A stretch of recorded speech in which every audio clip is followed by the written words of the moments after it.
Frank, it's good to catch up with you again. You too, my friend, my Italian friend. Yeah, we were talking about cooking the last time Yeah, I chatted with you. And one of the things that I just hit me was Juliette Binoche is not Juliette Binoche in this. I know. She's amazing in this role. Yeah, she really transformed. She made a transformation, and I love, like, I've always been enamored by her and smitten like by her, and I showed up and there was Juliette Binoche with driving a truck with no makeup on, cursing like a sailor. And it was interesting. Wow, what a first date that is. Where did you take the role of Dennis because of the other cast members, Juliette and Morgan Freeman? Morgan hadn't signed on at that point, but Juliette obviously had been working for a year with Anna, and yeah, that was a, if it was good enough for her to take the role, it was certainly good enough for me. Do you know? Yeah. Was there a table read for this or not? No. My agents had given me the script.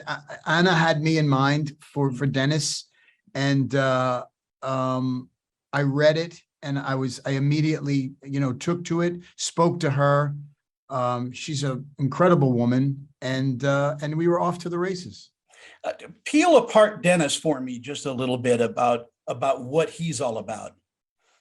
Dennis is a guy who was raised almost like a feral child by a very abusive alcoholic father who he was witness to, sexual abuse of his sister. And eventually they were split apart, and she went one way and he went another, and then they reconciled. And this is a bond, a relationship that was born out of abuse.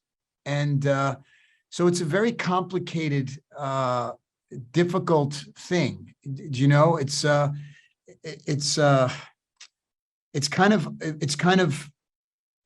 ugly in a way. The relationship is ugly and manipulative.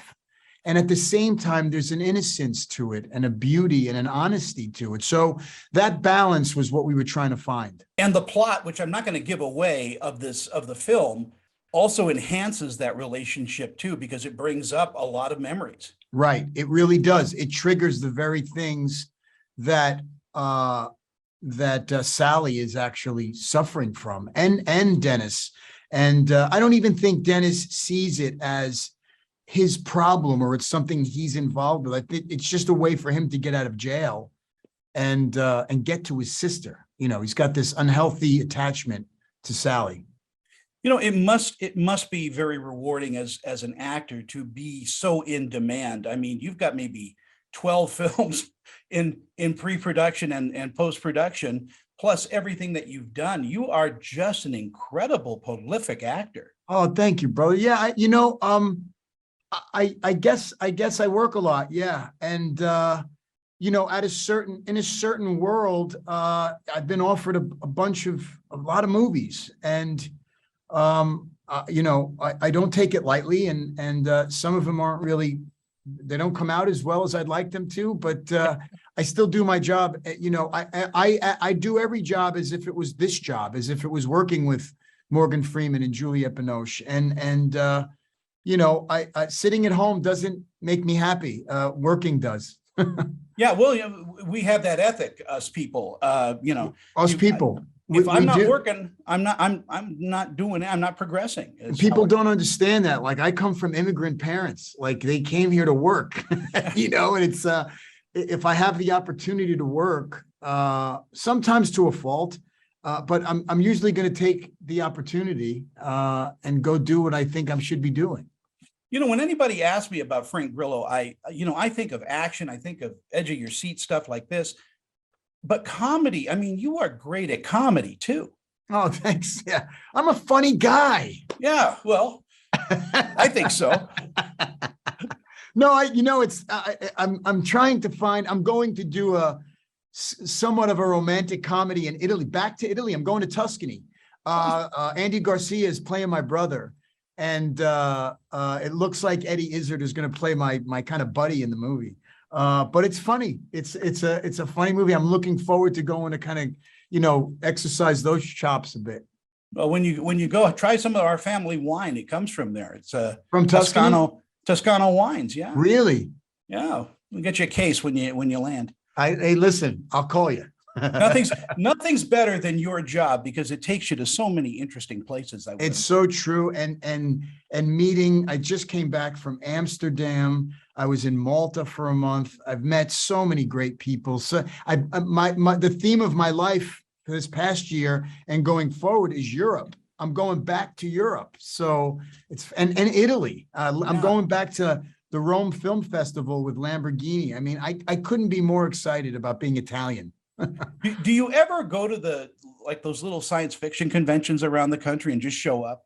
You have fans. You have 1 million fans. I don't know that, do I? I should do that. Just show up. In our final moments that we have together, Frank, what do you think audiences are going to take away from watching Paradise Highway? I think at its core, it's a family. It's a movie about a family, and then there's the subject matter of human sex trafficking. And I think that's an important thing that people should be aware of. Not that it's going to hit people over the head with it, but it's a problem. It's a serious problem we have in this country, and more people need to know about it. Yeah, it's something that we should all rail against, but watching a film like this is also a little bit of an education too in how some of this is done. Yeah. And I love that you say it's a little bit of an education, because it's part of the movie. The sex trafficking is part of the movie. It's not the whole movie.